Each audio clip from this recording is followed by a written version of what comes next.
You need to hear this if you're a Filipino who shops, works, or simply lives in the Philippines. What if, overnight, every Chinese product vanished from the country? From empty store shelves to a nation scrambling for answers, the shockwaves begin with a single announcement. The Philippines has banned all Chinese imports. The news spreads like wildfire, catching everyone off guard.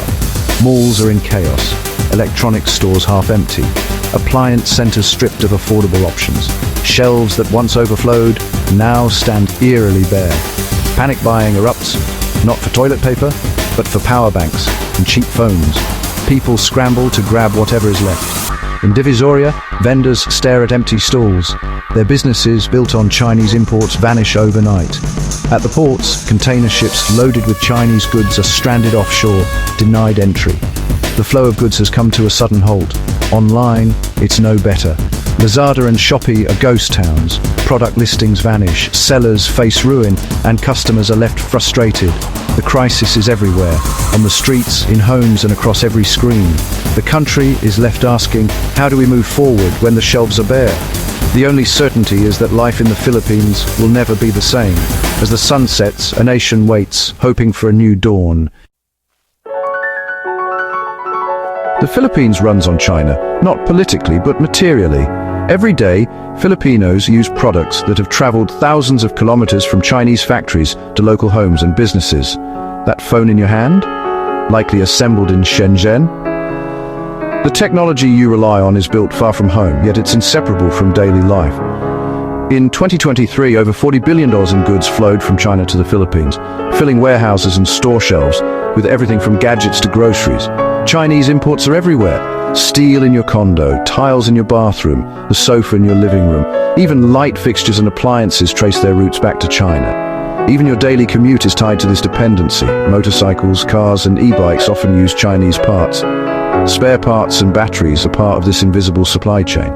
Without it, the country faces a reckoning. Businesses stall, families worry, and uncertainty grows.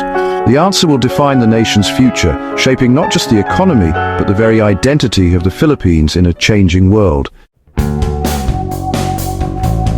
The first week after the ban is chaos.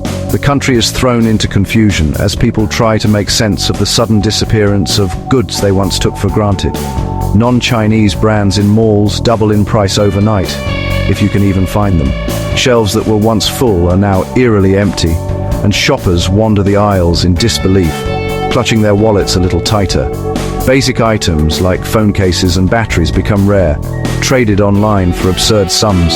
Social media groups explode with desperate posts as people hunt for everyday essentials. Small businesses panic. Hardware stores and tianga stalls, once reliant on cheap Chinese goods, have nothing left to sell. Owners stare at empty shelves, unsure how they'll pay rent or support their families. Local construction grinds to a halt. Contractors can't finish projects, and workers are left jobless. The sound of hammers and drills is replaced by uneasy silence. At the ports, customs officials are overwhelmed, causing massive delays for all imports, not just those from China. The backlog grows by the hour, and tempers flare as truck drivers wait for days. Prices for everything start to rise as bottlenecks choke the flow of goods. Even basic food items become luxuries for many families. Online marketplaces turn into a wild west of scams and misinformation. Fake listings and price gouging become rampant, leaving buyers anxious and distrustful. Consumer anger grows, shifting from the government to businesses and anyone profiting from the crisis. Protests erupt outside stores, and frustration simmers in every conversation. Fights break out in stores over the last remaining items. Security guards struggle to keep order as desperation takes hold. The Bayanihan spirit gives way to survival mode. Neighbors who once helped each other now compete for dwindling resources. The social fabric begins to fray as the conveniences of daily life disappear. Families struggle to adapt, improvising solutions for problems they never imagined. The government scrambles for solutions, but the new reality is grim. Emergency meetings stretch late into the night, but answers are few and far between. The first week ends with no answers, just a nation in shock. The uncertainty hangs heavy in the air, as everyone wonders what tomorrow will bring. The scramble has only just begun. For millions, The struggle to adapt is just starting, and the true impact of the ban is yet to unfold.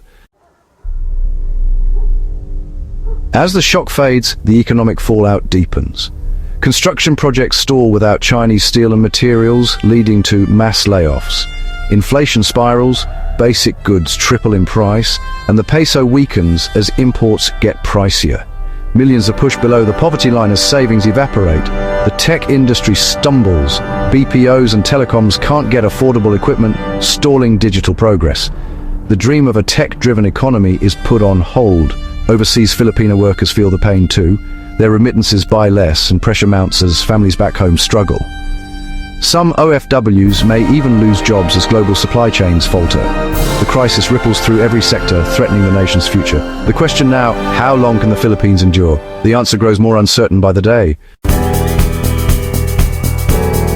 In crisis, opportunity emerges. Vietnam, Thailand and Malaysia rush to fill the gap, offering similar goods at higher prices. Trade delegations arrive, eager to claim China's lost market share. Local industries, long overshadowed, see a chance to rise. Textile and furniture makers, cement producers, suddenly in demand. The government may offer subsidies to help them modernize and scale up.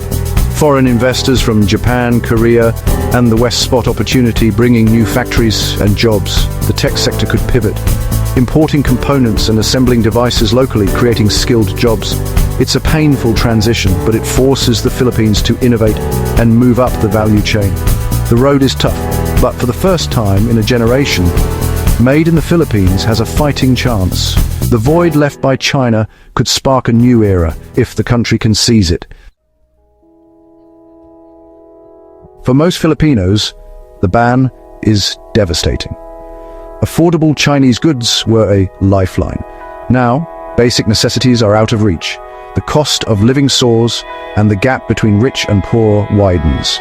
Small businesses collapse, unemployment spikes, and years of hard work are erased overnight. Government agencies are overwhelmed, unable to control prices or fix supply chains. Telecom companies face technical nightmares, and digital progress stalls. Without cheap devices, millions risk being left behind in the digital age. The losers aren't just individuals, they're the nation's future. The pain is widespread and recovery is uncertain. China won't take this ban lightly. Retaliation could be swift. A ban on Philippine bananas, pineapples and mangoes would devastate Mindanao's farmers. China could halt tourism, pull investments and freeze infrastructure projects, leaving the Philippines with unfinished ventures. Diplomatic pressure and increased military presence in the West Philippine Sea would add to the crisis. Even overseas Filipino workers in China could face tighter restrictions and a hostile environment. The dragon's fury would be multifaceted, inflicting maximum pain to force a policy reversal. The stakes are higher than ever. Out of chaos, a new opportunity could rise. The ban might force the Philippines to build a resilient, self-sufficient economy. Dormant factories could reopen, and new alliances with the US, Japan, and others could bring investment and technology. The country could become a new manufacturing hub, moving up the value chain and creating skilled jobs. Special economic zones could focus on high-value industries, fostering innovation and national pride. The painful break from China could unlock the Philippines' true potential. The nation could shift from consumer to creator. The gamble is huge, but so are the possible rewards. The Philippines stands at a crossroads. One path, comfort and dependency with cheap goods but little control. The other, painful independence, risking chaos for a shot at true sovereignty. The choice is between today's security and tomorrow's promise. Is the price of freedom worth the pain? Can the nation endure the storm for a brighter future? This is more than economics. It's about identity and destiny. What do you think? Share your thoughts in the comments below.